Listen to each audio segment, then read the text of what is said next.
Hey, so this is my 3D printed Deathstroke helmet, and it's got a few problems. First of all, it's old. I printed it about 3 years ago, my first Ender 3, so it has a lot of layer lines and imperfections and whatnot.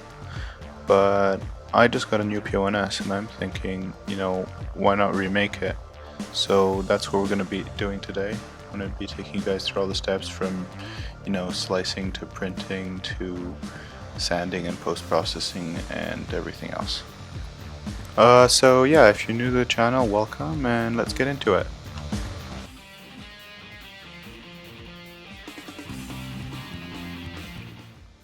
So first what you're going to want to do is come onto Thingiverse to find the files. So I chose this one by Budwin because it's pretty complete. You can kind of check the description sometimes. There can be a few tips.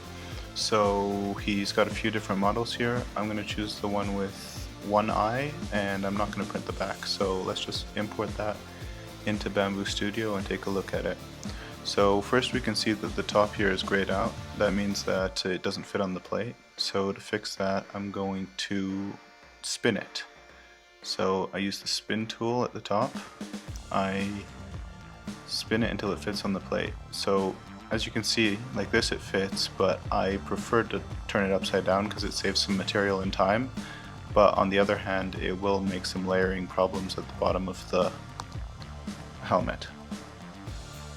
So here I'm just checking if it is going to print well, and it seems about fine. So now I'm going to look at my settings over here. So from left to right we have the quality. I'm going to leave that at 18, so it's a bit better quality than 0.2.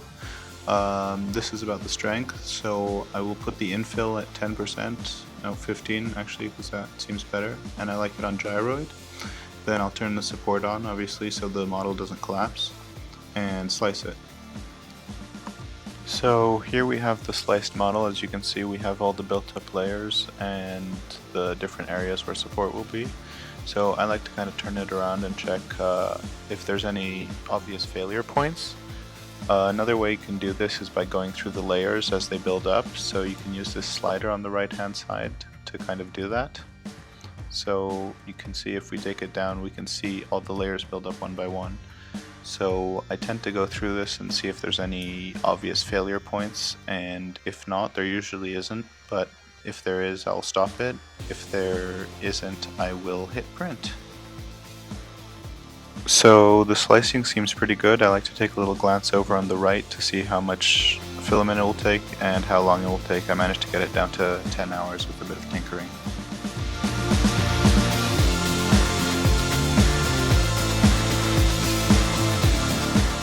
And we're back. Welcome to the workshop, guys. So here's the final print. Took only about 10 hours, which is pretty good for a helmet. Obviously the print quality is great. I don't know if it shows up, I'll have to do a close-up. But there is some top layer lines that I'll have to fill. I did say that might happen. But yeah, all that's left to do now is sand the whole surface, fill these little imperfections that we have, and we should be good to prime and paint it. Obviously in the game the original is black and red, but this one will be black and purple because that's what the owner requested, and this actually won't be for me. So yeah, let's get started. Okay, so to start I'm going to be using these flush cutters and a pair of pliers to remove support material in the top here. Then I'll be using the soldering iron to smooth out detail pieces like in the eyes and on the ridge. And to finish it off, I'll be using the detail sander from 80 to about 200 grit to get it nice and smooth and be able to take a coat of paint. So here I'm just using the soldering iron to smooth out some of the rougher places. Then I'm going in with the sander, being sure to move in small circles so I don't burn the plastic and make it melt. So this usually takes about 1 to 2 hours of sanding, and then I should be good to paint it.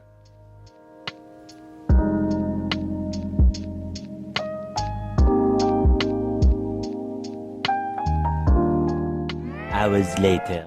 So now that I've thoroughly sanded it up to 400 grit, it should be good to take the first coat of primer.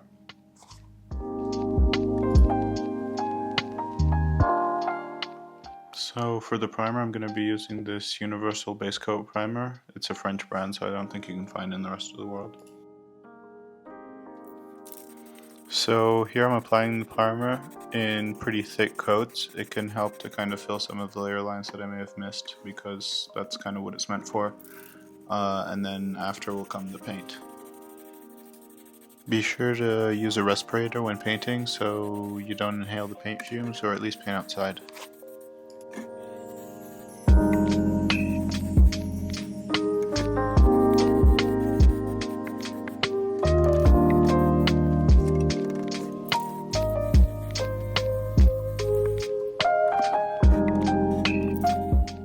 So here I use some UV light to help it dry faster. So we're back after the filler primer has dried, and as you guys can see, it's done its job pretty well. This is a completely smooth surface on this side. This has some imperfections from things floating around here. It's not a very clean area, so I will have to sand that a bit. But as you can see, there's still a very big imperfection at the top here, and one right under the eyebrow.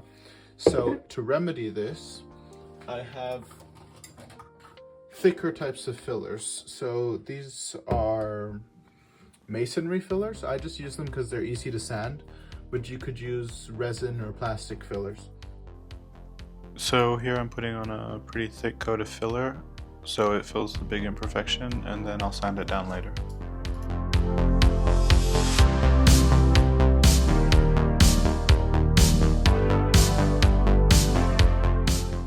Before putting them back to dry, I'm gonna sand out some of these imperfections with 240 grit.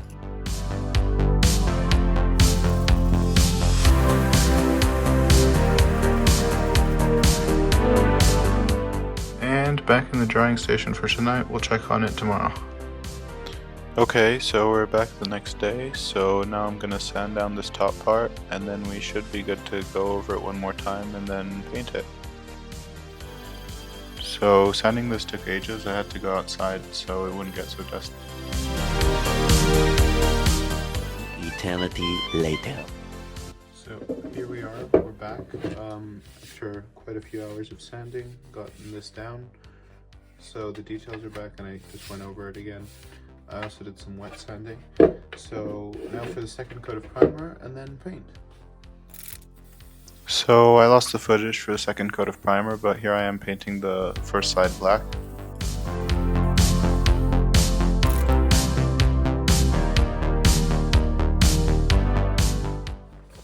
So here we have it after the coat of paint on this side. As you can see, it came really well, super smooth. Oh, my hands are a bit dirty, but super smooth.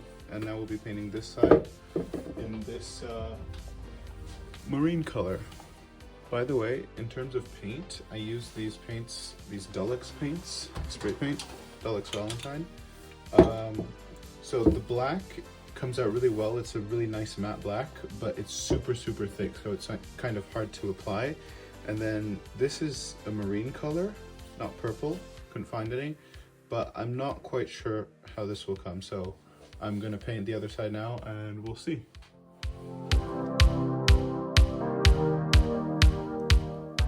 So here is the painted version. It's painted on both sides. Here's the side by side with the first mask, but on the first mask you'll notice I forgot to paint these silver. They're supposed to be painted silver. So what I'm going to do is I'm going to mask the painted areas now and paint these little side pieces silver.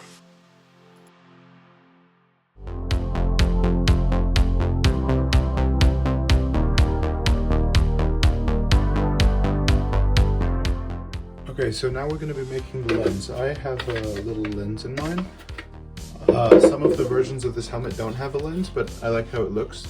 So I used a face shield from like the pandemic era, but I don't have a new one, so we're just going to be using this old one from my Mandalorian helmet and cutting it out into the shape of an eye. Okay, so here it is, painted. And what I'm going to do now is actually I'm going to use some graphite rub, and I'm going to rub it onto here to give it a more gunmetal effect instead of this really bright silver. And then I'll hit it with a clear coat so it's all flush.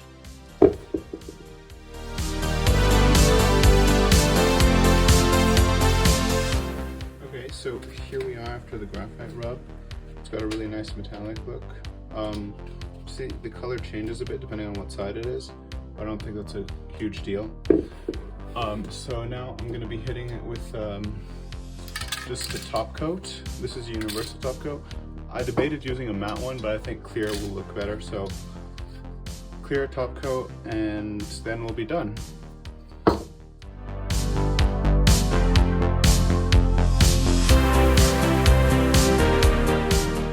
Okay, so while that's drying, we know I already prepared the lens, and here we're going to be just using a black strap from the face shield to attach it. Because it's just going to be a display piece, it doesn't really need to look good from the back, and we're going to attach these with hot glue.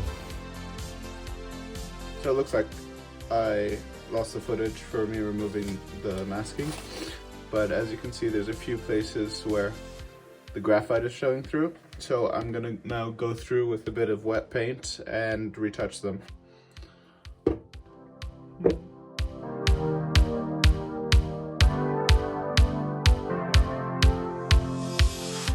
Okay, so now the helmet is done. I added some weathering on this side because there's a fingerprint, so I'm trying to hide that. Now it's time to add the strap at the back and the eye lens. So here I'm just using the hot glue to hold the lens in place, and I just use my finger kind of to smooth it out and make it less obvious. Then here I'm cutting some EVA foam to make it more comfortable on the nose bridge area. And here I'm just using a little dab of glue to attach the back strap. And finally, the helmet is finished. Here it is. Quite frankly, I think it looks great. The sanding came out way better than I expected, and I feel quite confident sending it to its final destination. So thanks for watching. I'll do a final side-by-side with the original, and yeah. And here's the final product. So obviously there's the shiny parts on the side. There's a strap in the back and some padding for your nose. Obviously the inside is pretty crude, but no one's going to see that, so it doesn't really matter. So yeah, side-by-side comparison. Obviously this one's a lot smoother, doesn't have all the layer lines.